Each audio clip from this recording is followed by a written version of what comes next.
Et bien bonjour tout le monde.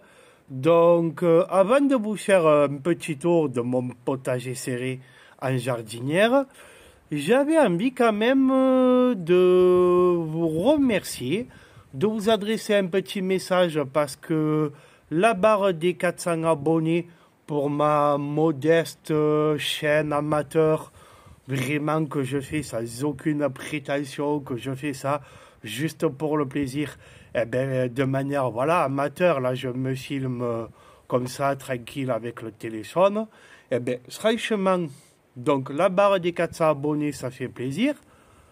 À l'instant, à l'heure actuelle, ma dernière vidéo a fait 800 et quelques vues. Franchement, c'est pas mal. Mais je vous dirais surtout merci pour les quelques commentaires très sympathiques. Je ne veux pas citer de nom, mais des commentaires où on me dit merci pour le conseil, ou ci, ou là, ou machin. Franchement, ça fait plaisir parce que ouais, ça fait plaisir. Donc, vidéo un peu spéciale où je vous montre ma tête pas rasée du tout, ni rien, là, la cool, avant de vous faire ce petit tour. Et surtout que j'ai essayé d'avoir, de vous trouver une petite accalmie, là. Parce que quoi, ça fait une semaine que ça souffle, ça s'arrête pas, là. Donc, voilà, je profite que ça souffle un petit peu moins fort. Mais puis, voilà. Je me suis acheté une verveine du Canada. Alors pourquoi plutôt celle-là plutôt qu'une autre? Eh bien parce que de ce qu'on m'a conseillé à la pépinière, c'est que ben, c'est celle qui est le plus rustique, qui devrait donc résister aux températures les plus froides. Donc voilà, c'est une vivace. C'est une vivace, c'est-à-dire qu'elle tient toute l'année et l'année d'après. Voilà, c'est une plante normalement qui tient et qui résiste au froid. Et surtout parce qu'elle est mellifère. Ça devrait sentir bon la verveine, c'est mellifère, c'est-à-dire que ça va attirer les insectes pollinisateurs. Voilà, c'était un peu pour égayer la jardinière et pour... Donc je vais vous faire un petit tour. Regardez-moi ce tapis de salade. Bien sûr, le tapis de salade, vous le savez si vous me suivez, c'est planté serré parce que j'ai un espace restreint. Donc ben, je vais commencer à récolter... les grosses feuilles au bord et ça repousse. Je vous montrerai après les autres repousses de mes salades. Ça repousse par 4, c'est presque infini en ce moment, c'est hallucinant. Tu coupes les repousses, ça repousse, tu recoupes les repousses, ça repousse, c'est... Franchement, elles poussent, elles explosent là, c'est... Je vous les ai montrés il y a 2 semaines, elles faisaient le tiers. Donc franchement, ce beau tapis de salade, hein, les turettes bowl, les tues classiques. J'ai un peu moins de pierre de bénité là, c'est la panachée. Celle-là, le taux de germination, je vous l'ai dit, il est un peu moins élevé. Mais bon, voilà, franchement, regardez ce beau tapis de salade en vue d'ensemble, c'est blindé. Hein. Bon, l'inconvénient, c'est que si tu veux rajouter du paillage, là, c'est compliqué de passer au milieu des feuilles. Mais bon, ce soir, petite récolte. Mon poivron, ça y est, hein, il y a déjà 2 poivrons. Voilà, 2 poivrons. Un peu plus peut-être. Il y en a un qui est déjà d'une taille plus que le pouce. Voilà, c'est sympa. L'autre là-bas, les fleurs. Le conseil qui a été donné plusieurs fois sur YouTube, c'est que pour aider à polliniser, surtout pour les tomates, mais ça doit être vrai pour tous les plants, vous tapotez un peu les fleurs pour distiller le pollen et pour aider la pollinisation. Donc ça vaut ce que ça vaut, vous tapotez délicatement comme ça. Hein. Logiquement, il y a le vent qui fait le travail, mais bon, hein, bête et discipliné, pourquoi pas. Ici, le plant de concombre, hein, là, c'est pas mal. Hein.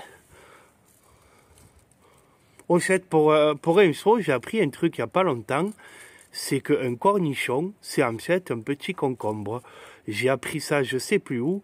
En même temps, c'est logique, ça se ressemble tellement. Donc là, on a l'impression d'avoir un gros cornichon qu'on achète en pot, là, ça c'est gredou. Donc voilà, donc là, logiquement, c'est bon, il va tenir. Mais, par exemple, lui qui est plus petit, ce n'est pas gage de qualité. Ce que je veux vous dire, c'est que quand vous avez un concombre comme ça, tu peux en avoir plein quand ton plan c'est l'été, là tu en as une centaine. Tu peux avoir plein de concombres comme ça, mais ils vont se flétrir et jaunir. C'est pas parce que tu en as 50 sur tout le plan que les 50 ils vont, voilà, ils peuvent se flétrir, jaunir et ils tombent. Il peut y avoir peut-être, voilà, de ce que j'ai appris aussi, le concombre, il lui faut un peu d'ombre, c'est pas plus mal. Surtout dans le sud quand il fait très chaud. Mais celui-là, revenons à nos concombres, celui-là, franchement, il est bon, il va pas avorter, voilà. Il y a la sphère encore au bout, mais lui, je pense pas qu'il va avorter, ça m'étonnerait. Vu la taille qu'il a atteint, c'est bon, il a passé, on va dire, le stade critique. Voilà, à ce stade-là, là, il fait la taille de... Fou. Ah, je sais à quoi je pense, mais je vais pas vous le dire. Il fait... Ah, il y a rien de... Voilà, il fait la taille de... Hein, de ce qu'on a, où vous pouvez imaginer quand c'est en position normale. Voilà. Oh. Voilà, bon, par contre, ouais, le plan d'aubergine, toujours la même. Hein. Bon, là, c'est vrai qu'en ce moment, dans le sud, même ailleurs, hein, nous, on n'a pas à se plaindre. Il neige à 500 mètres d'altitude, il neige, il fait froid. Voilà, avril, ne découvre pas d'un fil. Donc, vous le savez, je les ai plantés très tôt, le 20 mars. Donc, ça, le plan, il ne meurt pas. Mais c'est vrai que les feuilles les plus anciennes, elles continuent à se trouer, à noircir et à se trouer. Après, est-ce qu'il n'y aurait pas un petit excès de fumier? J'ai mis ce qu'il fallait, mais légèrement plus. Donc, est-ce que le légèrement plus, il lui fait pas du bien? Voilà, mais sinon ça pousse, mais ça n'a pas encore explosé, parce que l'aubergine, quand ça prend, c'est festival. Bon, elles ne sont pas encore en fleurs, c'est normal, c'est trop tôt, et il fait pas assez chaud. Ici, pour mes petites jardinières sur pied, là, où je vous les ai déjà montré, toutes ces salades. Ici, je suis au moins à 3 récoltes, allez, 3 récoltes. Voilà, j'ai déjà coupé au ras du collet, je vous l'ai dit. Plus toutes les repousses qui m'ont fait une énorme salade, clac, clac, clac, tout coupé. Et ça repousse. Les repousses qui repoussent, franchement, je crois que c'est quasiment la première fois que ça me fait ça. Que ça repousse, ça arrive. Des fois, ça ne le fait pas, mais des fois, oui. Là, de partout, elle repousse, mais elle repousse. C'est un peu comme les rediffusions à la télé. C'est une rediffusion, c'est pareil. Là, c'est une salade. C'est un peu comme le miaulement du chat que t'entends. Il y a le miaulement et le miaulement. Là, mon joli tapis de laitue Red Bowl. Alors, celle-là, c'est vraiment une salade à découper. Hein. On peut le faire de partout, mais elle a découpé dans le sens où tu découpes vraiment les feuilles et tac, tac, tac, voilà. D'ailleurs, ce serait intéressant de savoir pourquoi on te dit là salade à découper et des fois là on ne te dit pas forcément à découper, sauf que le résultat est le même. Tu peux découper sans couper en entier au ras du collet, tu peux découper que les grosses feuilles. Donc on te dit à découper, mais le fonctionnement est le même. D'un côté, une salade, c'est une salade. En tout cas, pour ma part, dans ce que je constate, quoi. Hein. Mon plant de tomates, pas de souci particulier. Voilà, il commence à être en fleurs. Voilà, donc là peut-être ça peut valoir le coup de tapoter un peu délicatement. Voilà, donc j'arrose de moins en moins le plant de tomates. Parce que j'ai tenté. Non, il y a un gros paillage. Il fait pas très chaud. Il y a un gros paillage. Donc voilà, une plante, vous le savez, il vaut mieux qu'elle ait un petit manque d'eau plutôt qu'un excès. Parce qu'un excès d'eau, ça asphyxie les racines et ça les étouche et ça les asphyxie. Donc voilà, le plant de tomates que j'ai ultra méga saucissonné pour pas qu'il s'éventre comme l'année dernière. Hein. Tac, tac, tac, voilà. Je veux pas qu'il s'éventre comme l'année dernière. Si vous avez vu ma vidéo, ici, là, il faisait 5 mètres, là, papa, il était venu s'écrouler ici. Franchement, voilà, parce que j'avais laissé beaucoup de gourmands. Donc là, voilà, là, c'est les gourmands du plant de tomates, là, que vous venez de voir. Donc là, ben, j'ai laissé un peu un fond d'eau, là, il n'y en a plus, mais Les godets, ils sont encore mouillés, vous voyez. Donc lui, il est pas mal. Il y en a, voilà, il faudra, je récolterai les 3 meilleurs. Je ferai une sélection, les 3 meilleurs. Mais j'avoue que je m'en occupe pas trop. Donc voilà, là, j'ai enlevé pas mal de gourmands, justement, pour, en replanter dans les pots derrière. Je vous l'ai déjà dit. Mais aussi pour pas être envahi. Pour pas être envahi, la tomate qui te fait du gourmand, après ça devient... C'est énorme, il n'y a pas à se plaindre, mais ça devient ingérable. Et ça, c'est mes petits plans. Je vous l'ai dit, d'une rondelle de tomates que j'ai mis. Tomate du commerce un peu sympa, un peu ancienne. J'ai foutu ça à l'arrache à la one again. Donc tac tac tac, ça a commencé à germer tout dans le même godet. Parce que je ne me suis pas emmerdé, j'ai tout mis dans le même godet. Et donc j'ai repiqué, voilà, il y en a qui sont pas trop mal. Après ils prennent un peu beaucoup le soleil. Voilà.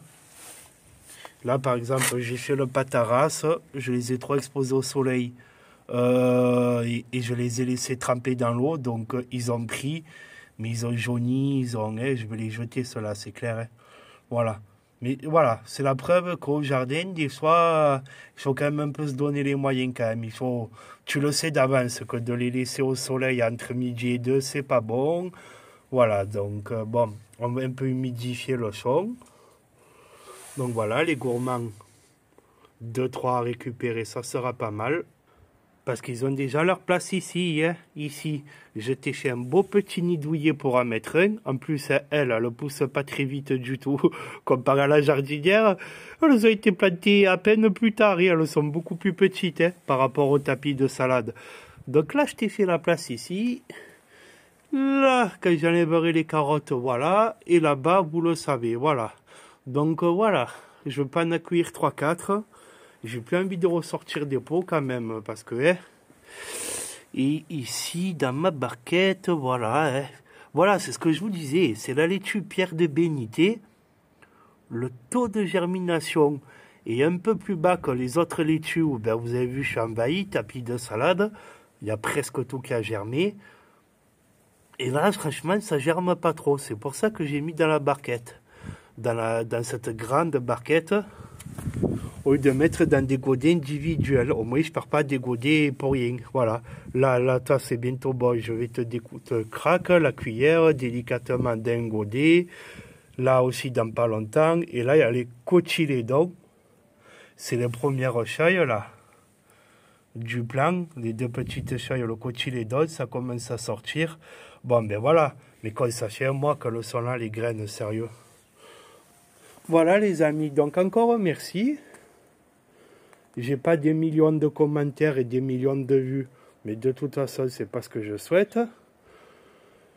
Donc, merci pour des fois quand j'ai des commentaires sympas, voilà, où tu vois que les gens ont regardé ta vidéo quasiment en entier. C'est surtout ça.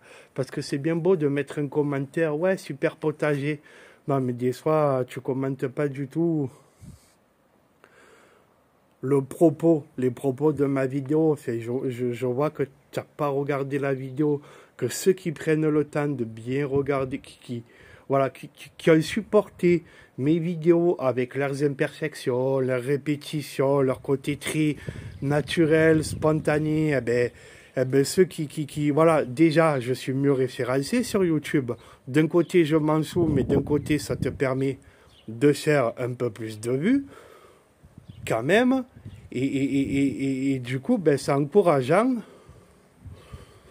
Donc voilà, les amis. Voilà, et pour vous confirmer ce que je vous disais sur les soucoupes, il y a 2 jours, j'ai bien imbibé. Pas hier, mais avant-hier. La soucoupe, elle est grande, hein, tu mets presque 5 litres là. Hein. Ouais, franchement, ouais. J'avais bien imbibé les carottes, la terre, le pot et la soucoupe. Vous voyez, c'est sec avec le vent, hein. Pourtant, il fait pas très chaud, ouais, franchement. Hein. On monte à 15-16 degrés l'après-midi. Mais vous voyez la soucoupe, c'est déjà sec. Et le substrat en surface, il est sec. Là, ça va, il est encore humide. Mais vous voyez les soucoupes, bah, ça va, il en reste de l'eau. Et il fait pas assez chaud là pour arroser comme un cochon tous les jours.